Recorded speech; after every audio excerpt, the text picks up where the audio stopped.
Assalamualaikum warahmatullahi wabarakatuh. Welcome to Education Hub. Hope all of you are right. आज इस lecture में हम पढ़ने वाले हैं एटमॉस्फेयर के बारे में, और एटमॉस्फेयर की लेयर्स के बारे में। उनके डिफरेंट लेयर्स होती हैं, उनके बारे में आज इस लेक्चर में हम पढ़ेंगे। सबसे पहले हमें पता है कि एटमॉस्फेयर क्या होता है, कि हमारे पास जो एयर मौजूद होती है, हमारे अर्थ के अराउंड एयर मौजूद होती है, उसी एयर को हम कहते हैं एटमॉस्फेयर। लेकिन जो एयर हमारे पास मौजूद होती है ना, वो खाली सिर्फ एयर नहीं होती है। एयर में बहुत सारे गैसेस मौजूद होते हैं। ये मिक्सचर होता है। एटमॉस्फेयर जो है ये मिक्सचर ऑफ गैसेस होते हैं। इसमें बहुत सारे गैसेस मौजूद होते हैं। कौन कौन से? इसमें हमारे पास, जैसे कि यहाँ पे हमारे पास है, इसमें क्या क्या होता है? इसमें हमारे पास नाइट्रोजन होता है, ऑक्सीजन होता है, हमारे पास कार्बन डाइऑक्साइड हमारे पास मौजूद होता है, आर्गन्स मौजूद होते हैं हमारे पास, बहुत सारे अदर गैसेस। लेकिन कौन कौन से? जैसे हमारे पास वाटर वेपर हो गया, हमारे पास डस्ट हो गया, स्मोक हो गया, वो भी हमारे इस एयर में मौजूद होती है। खाली एयर एक नहीं है, इसमें मिक्सचर ऑफ गैसेस, बहुत सारे गैस मिला के फिर एयर बनी हुई होती है। और सबसे ज़्यादा जो हमारे पास जो है होती है, वो होता है हमारे पास नाइट्रोजन। सबसे ज़्यादा हमारे पास होता है नाइट्रोजन। कितना होता है? 78%। नाइट्रोजन हमारे पास कितना होता है? 78%। और उसके दूसरे नंबर पे जो फिर आता है, उसके बाद आता है फिर ऑक्सीजन, उसके बाद फिर कार्बन डाइऑक्साइड और अदर गैस, इसी से चलते रहते हैं। इन सारे गैस को मिलाकर फिर जो ये बनता है हमारे पास, क्या बनता है? एयर। ये सब मिलाकर बनते हैं हमारे पास एयर। जिस तरह ये पाई चार्ट यहाँ पे इन्होंने बनाया कि सबसे ज़्यादा हमारे पास नाइट्रोजन, फिर ऑक्सीजन, उसके बाद कार्बन डाइऑक्साइड हमारे पास होते हैं, आर्गन होते हैं, अदर गैसेज होते हैं। अदर गैसेज में हमारे पास आते हैं स्मोक, डस्ट, वाटर वेपर, ये सब पार्टिकल आते हैं इस इन द एयर। इनकी सबसे ज़्यादा मात्रा में जो गैस हमारे पास मौजूद होती है, वो होती है नाइट्रोजन। और जब हम इनहेल करते हैं, हम जब सांस लेते हैं अंदर, तो हमारे साथ कुछ अमाउंट ऑफ नाइट्रोजन भी हमारे अंदर, हमारे लंग्स में जाती है। लेकिन अब प्लांट जो है, प्लांट्स को भी चाहिए नाइट्रोजन अपने सर्वाइवल के लिए, अपने ग्रोथ के लिए। लेकिन वो हमारी तरह डायरेक्ट तो नहीं ले सकते ना, वो हमारी तरह सांस तो नहीं डायरेक्ट ले सकते हैं। उनके लिए क्या होता है? उनके लिए एक बैक्टीरिया होता है, जो उनके रूट्स तक क्या पहुँचाता है? ये नाइट्रोजन। नहीं, नाइट्रोजन कहाँ? एक बैक्टीरिया होता है। बैक्टीरिया कहाँ, किस में मौजूद होता है? वो सॉइल्स में मौजूद होता है और प्लांट्स के रूट्स में मौजूद होता है। ये बैक्टीरिया क्या करता है? ये एयर से, यानी कि एटमॉस्फेयर से अपने साथ नाइट्रोजन लाता है, वो सॉइल में फिट कर देता है या रूट्स में कर देता है, और वहाँ से नाइट्रोजन का कौन लेता है, फिर कहाँ चला जाता है? प्लांट्स के अंदर। ठीक हो गया ये नाइट्रोजन की बात। अब हमने बोला था उसके ज़्यादा जो मात्रा में होते हैं, वो होते हैं हमारे पास ऑक्सीजन। उसके बाद जो हमारे ज़्यादा मात्रा में होते हैं, वो क्या होता है हमारे पास? ऑक्सीजन। हमें पता है इंसान को चाहिए ऑक्सीजन। इंसान को क्या चाहिए? ऑक्सीजन। और लेकिन जो हम सांस लेते हैं, लेकिन ऑक्सीजन कहाँ से हमें मिलती है? ऑक्सीजन हमें मिलती है कहाँ से? ग्रीन प्लांट से। और वो प्लांट क्या करते हैं? जब वो फोटोसिंथेसिस करते हैं, उस टाइम जब फोटोसिंथेसिस के दौरान उनकी वजह, उनमें से गैस एक निकलती है, रिलीज होती है। वो गैस कौन सी होती है? वो होती है हमारे पास ऑक्सीजन। वो क्या होती है हमारे पास? ऑक्सीजन। तो वो ऑक्सीजन कहाँ से आती है? हमारे ग्रीन प्लांट से। तो हमें पता है जब वो रिलीज़ करेगी तो वो हमारे पास पहुँचेंगी, तो हमें चाहिए ऑक्सीजन। कहाँ से मिलती है? प्लांट से।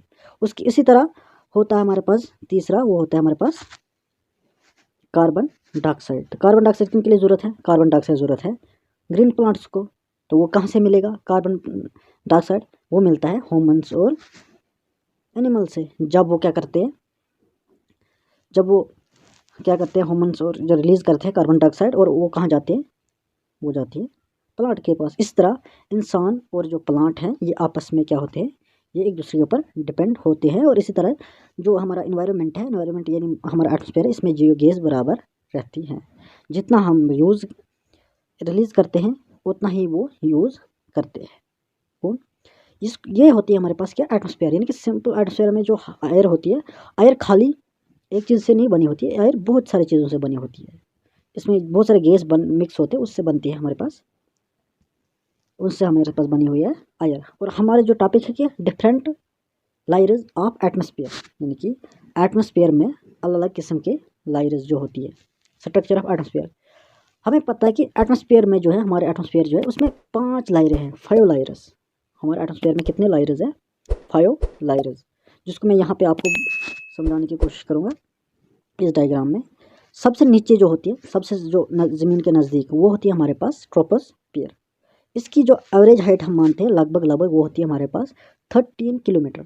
एवरेज हाइट इसकी जो कितनी होती है 13 किलोमीटर, यानी कि सरफेस ऑफ द अर्थ से, ज़मीन के सतह से लेकर इसकी हाइट कहाँ तक जाती है 30 किलोमीटर। और इसी ट्रोपोस्फियर में जितने भी वेदर कंडीशन होती है, जितने भी वेदर की कंडीशंस होती है, यानी कि बारिश होती है, बर्फ़ होती है, वो किस में होती है, इसी ट्रोपोस्फियर में, इस ट्रोपोस्फियर में।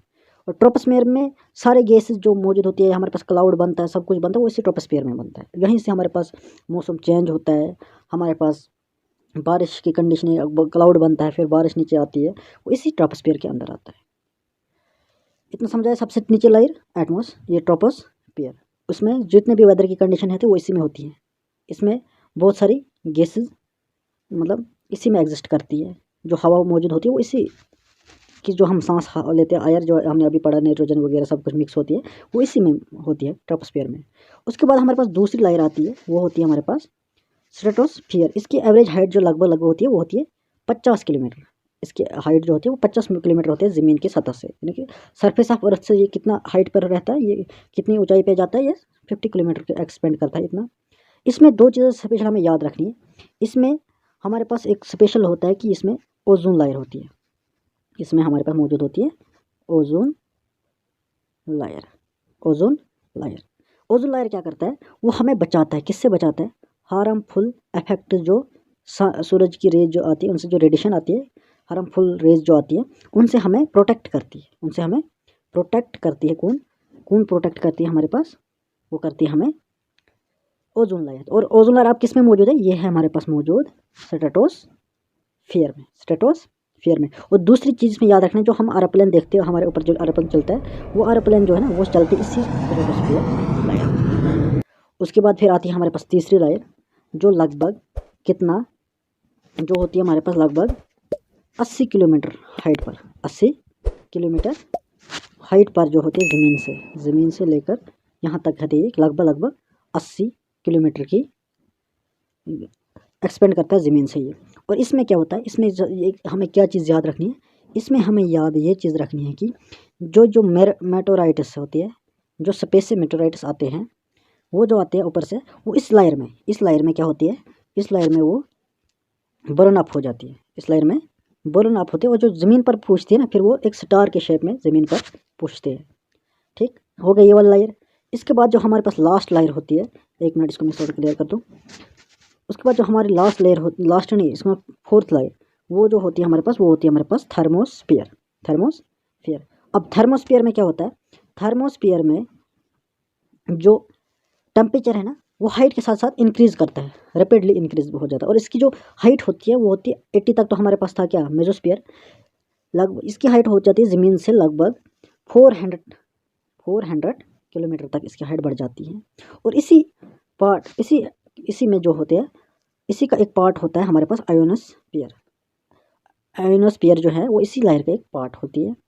और इसके बाद जो हमारे पास लास्ट आता है हमारे पास, वो आता है हमारे पास एक्सोस्फियर। एक्सो मीन आउटर मोस्ट लायर, जो सबसे टॉप वाली लायर होती है हमारे पास, वो होती है हमारे पास यही एक्सोस्फियर। कौन सी लायर होती है, एक्सोस्फियर।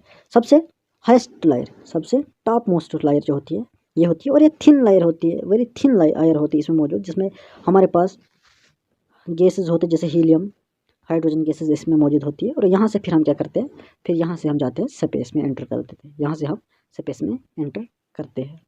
उम्मीद है ये लेक्चर आपको समझ आ गया होगा, यानी कि हमने हमारे पास एटमॉस्फेयर क्या होता है, एटमॉस्फेयर में कितने लायर्स होती है हमारे पास मौजूद, और एटमॉस्फेयर से हम कौन कौन सी गैसेस मौजूद होती है, हवा जो हम लेते हैं इसमें कौन कौन सी गैस मौजूद होती है, और एटमॉस्फेयर की कितनी लायर्स मौजूद होती हैं। चलिए आज के लिए इतना ही, मिलते हैं अगले वीडियो में, तब तक के लिए बाय।